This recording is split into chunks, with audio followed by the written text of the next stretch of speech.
हो चुका है और आप कुर्था विधानसभा से नॉमिनेशन करके वापस जा रहे हैं। क्या आपको वहाँ पे एनडीए और इंडिया का मजबूत लीडर भी खड़े हैं, तो और चौथा में निर्दलीय भी हैं और चौथा में आप होंगे, तीसरा में निर्दलीय भी है और जनसुराज से आप भी हैं, तो आप कैसे सर वहाँ का कैसे मुकाबला कर पाइएगा?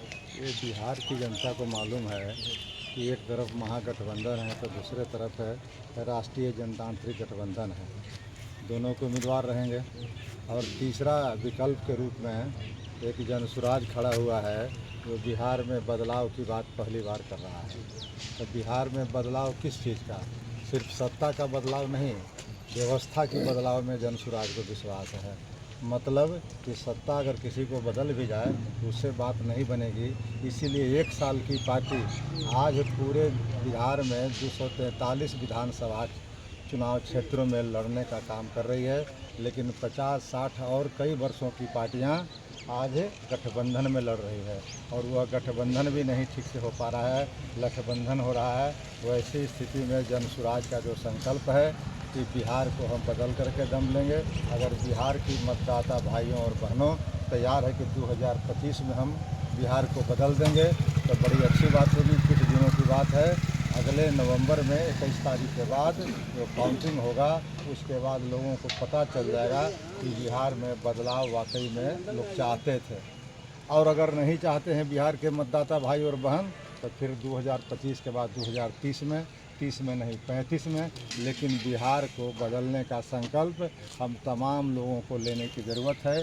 इसलिए लेने की ज़रूरत है कि जिनके हाथों में बिहार में 20 साल तक सत्ता दिया, जिनके हाथों में बिहार में पिछले 15 साल तक सत्ता दिया, आज बिहार की स्थिति क्या है? आज देखेंगे राष्ट्रीय जो विकास के मानक है उसमें जहां बिहार कल खड़ा था वहां आज भी बिहार खड़ा है। यानी कि शिक्षा और चिकित्सा में सबसे नीचे है बिहार पावदान पर।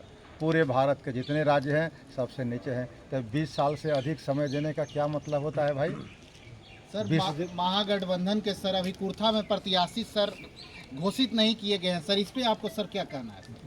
प्रत्याशी तो हम लोग को मालूम हो चुका है, लेकिन अब आपको जब तक मीडिया में नहीं आती तब तक हम लोग भी ये बात नहीं कहते हैं। लेकिन कोई भी उम्मीदवार आए महागठबंधन के तो आप समझ सकते हैं कि महागठबंधन को उम्मीदवारी तय करने में परेशानी हो रही है। तो जब उम्मीदवारी तय करने में परेशानी हो रही तो उम्मीदवार कैसा आएंगे? गड़बड़ ही ना आएंगे, अगर कमज़ोर ही ना आएंगे, कंट्रोवर्शियल ही ना आएंगे।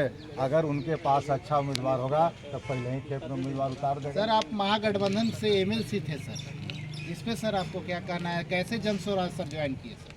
देखिए, महागठबंधन से यानी राष्ट्रीय जनता दल से हम बिहार विधान परिषद के सदस्य थे। 2020 में हम बने थे, 2026 तक हमारा टर्म था, 6 साल का होता है, सब जानते हैं। लेकिन 2024 में ही हम बिहार विधान परिषद के सदस्य से बर्खास्त कर दिए गए। बर्खास्त इसलिए कर दिए गए कि हम 111 जातियों के आंदोलन को लीड कर रहे थे। बिहार में जो अति पिछड़ा वर्ग है वह उसमें अपेक्षाकृत संपन्न जातियों को डाल दिया गया था। उसको हमने मांग किया था कि इसकी समीक्षा कर ली जाए, आयोग बना दी जाए, तब जाकर के इस तरह के निर्णय किया जाए। यह संवैधानिक कदम था। इसके लिए हम अभी सर्वोच्च न्यायालय में भी मामला लंबित है और सड़कों पर मैंने आंदोलन करने का भी काम किया। लेकिन राष्ट्रीय जनता दल के तथाकथित नेता तेजस्वी प्रसाद यादव जी ने बार बार फ़ोन करके हमें कहा या तो आप आंदोलन बंद कर दो या बिहार विधानसभा परिषद की सदस्यता बर्खास्त कर दो। तो हमने सदस्यता बर्खास्त करना स्वीकार किया और आज भी इस बात का मुझे मलाल नहीं है। लेकिन अपने मुद्दे पर मैं कायम था और अंततोगत्वा तेजस्वी जी को उस मुद्दे पर आना पड़ा। आज गुजरात के मुख्यमंत्री जी आए भूपेंद्र पटेल। अब तो चुनाव है, बिहार का चुनाव ये पूरे देश का चुनाव होगा। देश नहीं बल्कि दुनिया का ध्यान है कि बिहार से लोकतंत्र की भूमि है, जननी है। बिहार से लोकतंत्र और राजनीति की बुनियाद लिखी जाती है। इसलिए बिहार परिवर्तन की भूमि है, बिहार राजनीति में दिशा देने की भूमि है। इसलिए बिहार के चुनाव मामूली नहीं है। बड़े बड़े लोग भी आएंगे, देखेंगे और दूर से देख रहे हैं। और क्या होता है बिहार का चुनाव ये तो आपको मतदान के दिन, मतगणना के दिन पता चलेगा। ठीक है।